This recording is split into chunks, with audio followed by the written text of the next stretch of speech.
بسم الله الرحمن الرحيم. في هذا الفيديو الثاني غادي نحاولوا نطرقوا لا بارتي نيميرو 2 ديال الشابيتر نيميرو 2.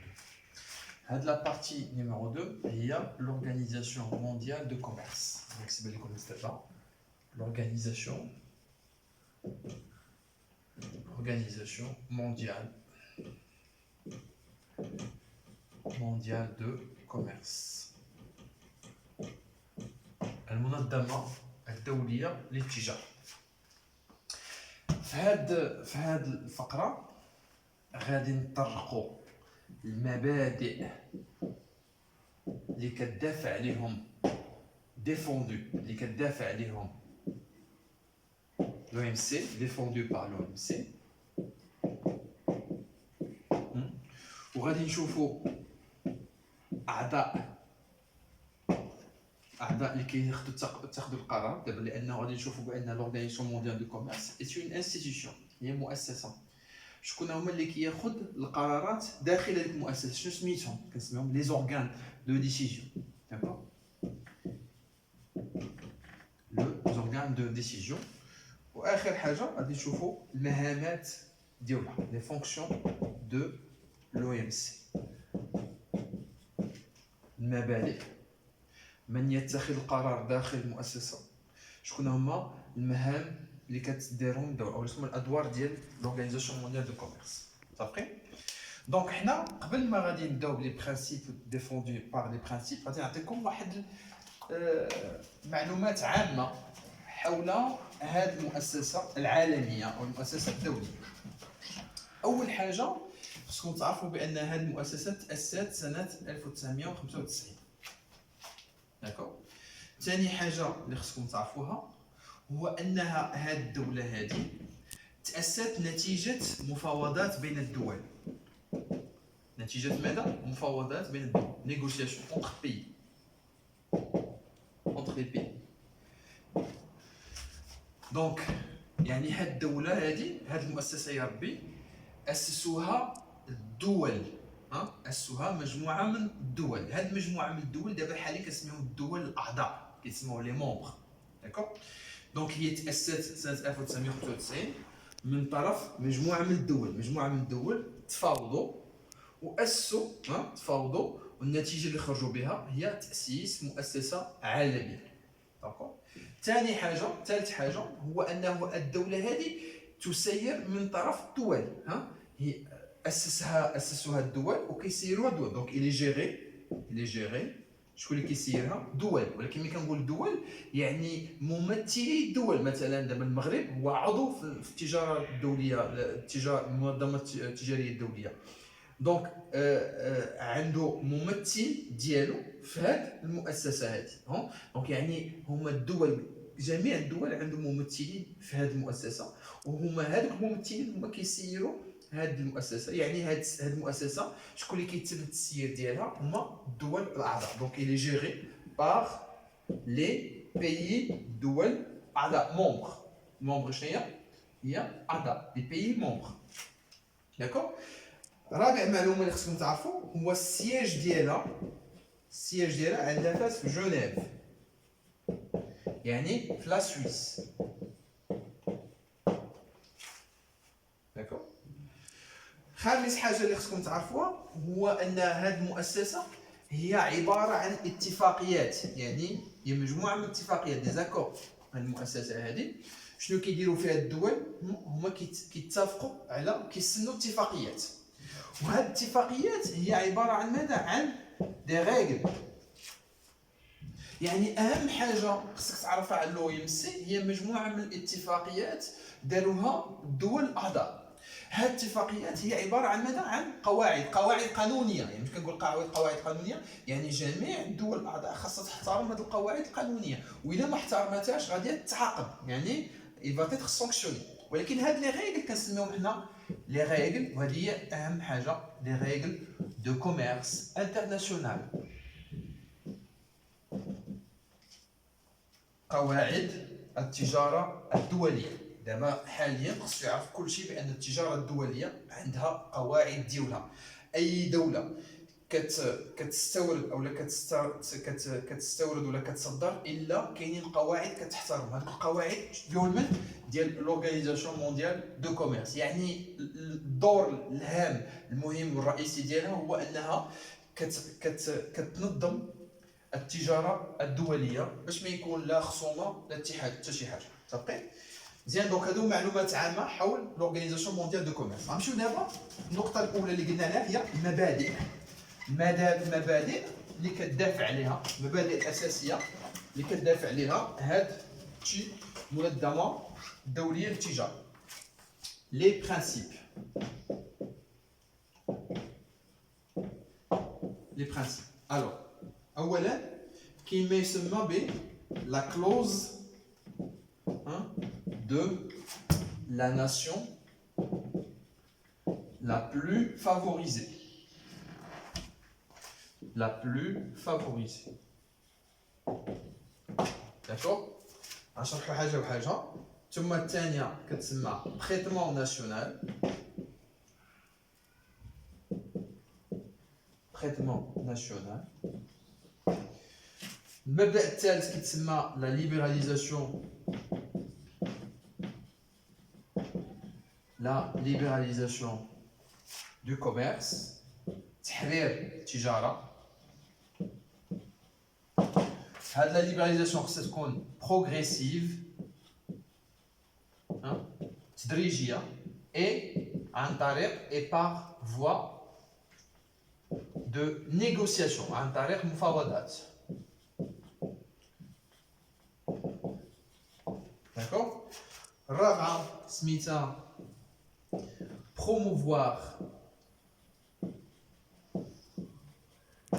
la concurrence loyale، يعني الدفاع عن المنافسة العادلة أو الشريفة loyale. ثم أخيرا ما يسمى ب encourager le développement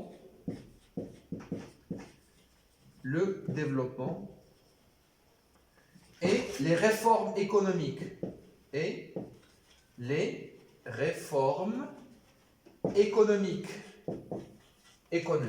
D'accord. تشجيع التطور والاصلاحات الاقتصاديه. يلا عندنا نبداو شويه بشويه.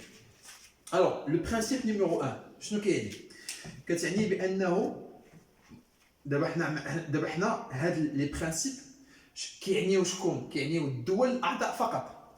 ونسيت ما قلت لكم بانه هاد لو ام سي تقريبا عندها اكثر من 160 عضو، اكثر من 160 دوله عضو. يعني هاد المبادئ كتخص غير الدول الاعضاء فقط. يعني الدول غير الاعضاء غير معنيه بهاد لي برينسيپ. يعني ما خصهاش تحترم هاد لي برينسيپ. شكون اللي خصهم يحترموا؟ خصهم يحترموا الدول الاعضاء، يعني المنخرطون في لو ام سي بين ما فيهم المغرب. الوغ الاوليه شنو كتعني؟ كتعني بانه اي دوله عضو ما خصهاش دير الفرزيات من بين الدول الاعضاء الاخرى. ما خصهاش دير فرزيات. اش كتعني ما كديرش فرزيات؟ يعني ما خصهاش دير ديسكريميناسيون. اش كتعني ديسكريميناسيون؟ كتعني بانه الا مثلا نقصات مثلا الديوانه ديالها مع واحد الدوله اكس، مثلا المغرب مع فرنسا نقص الديوانه، خصو كذلك ينقص نفس الشيء اللي داروا مع فرنسا يديروا مع الدول الاخرى. داكوغ. ما يكونش انحياز. ما يكونش انحياز. دونك هنا غادي نقولوا لا للانحياز. يعني الدول الاعضاء كامله خصها يعني دوت تريتي دو مانيير ايغال. يعني خصنا نتعاملوا معها بنفس المعامله. ما كاينش حياز. ماشي الا عطيتي شي افونتاج لهاد الدوله خصك تعطيه للدول الاخرى. داكوغ.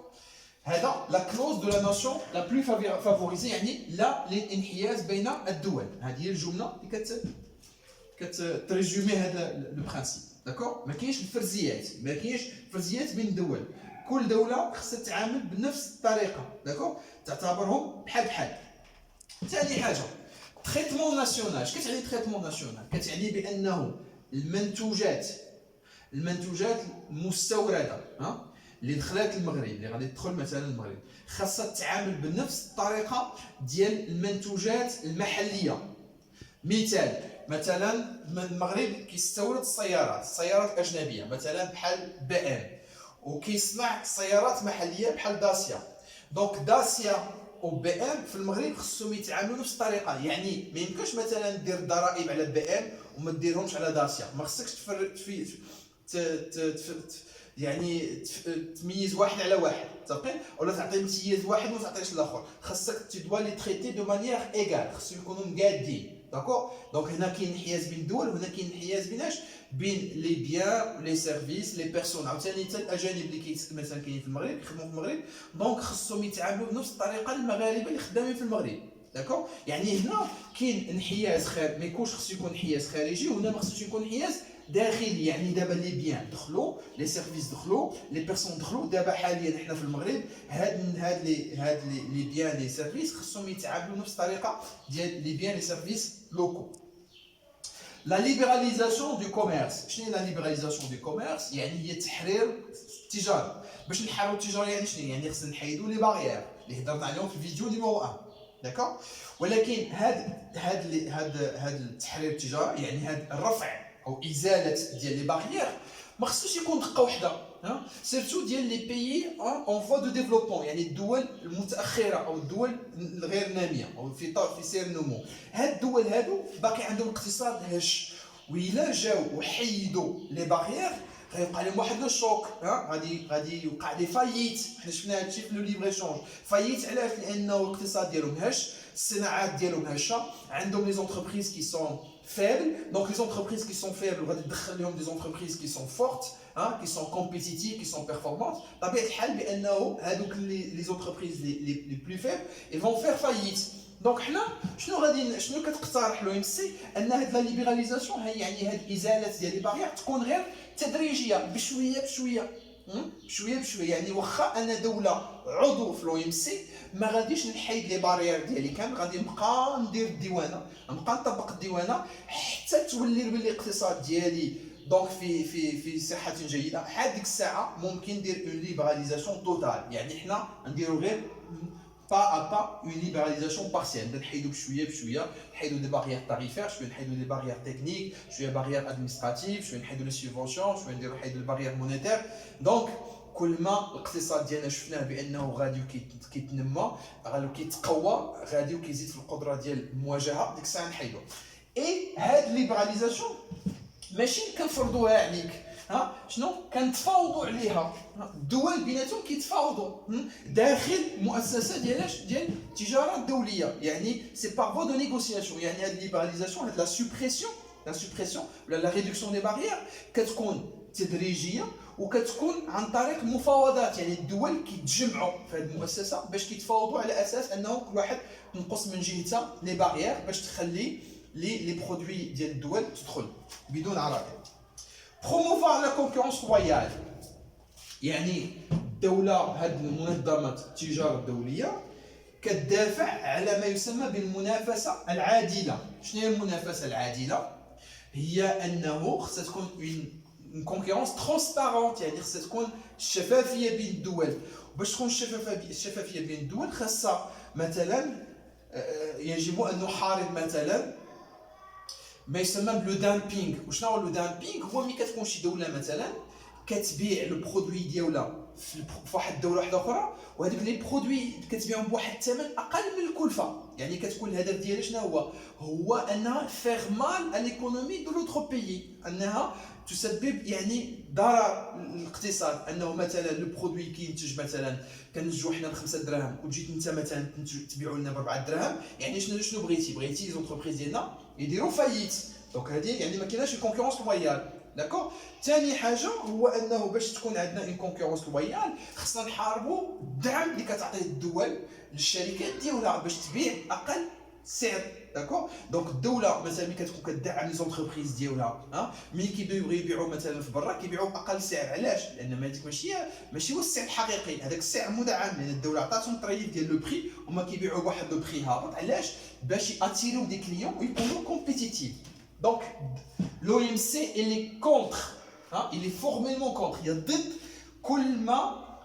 كل ما كيديروا الدول ما كيخليش تكون بيناتنا une concurrence اللي juste, une concurrence qui est loyale et qui est ليغال قانونيه. خامسا encourager le développement et les réformes. شنو encourager le développement؟ كتعرفوا بانه في هذه الاتفاقيات اللي كيصيبوهم الدول في المنظمه التجاريه الدوليه، بعض الاتفاقيات تنص او تتضمن مساعدات، سيرتو مساعدات لمن كيعطيوهم الدول الغنيه او الدول الصناعيه للدول الفقيره او الدول مثلا المتاخره بحال المغرب مثلا.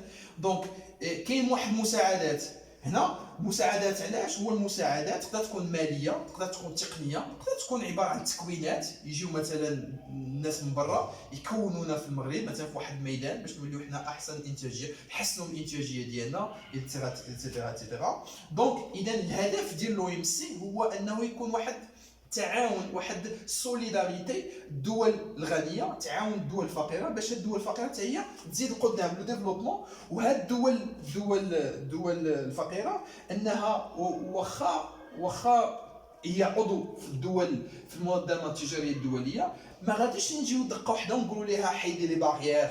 يعني شنو غادي نعاونوها في الاول؟ انها دير اصلاحات اقتصاديه، اصلاحات في الميدان الصناعي، اصلاحات في الميدان الزراعي، اصلاحات في الميدان ديال التوريزم، وحال في الاخر نقولوا لها وحيد دابا لي باغيير وعاد ديري اون ليبراليزاسيون توتال. يعني كنعاونوها باش كتطور، وكنعاونوها كذلك باش دير اصلاحات اقتصاديه باش تولي قادره او باش يولي الاقتصاد ديالها قادر انه ينافس الاقتصادات ديال الدول الاخرى.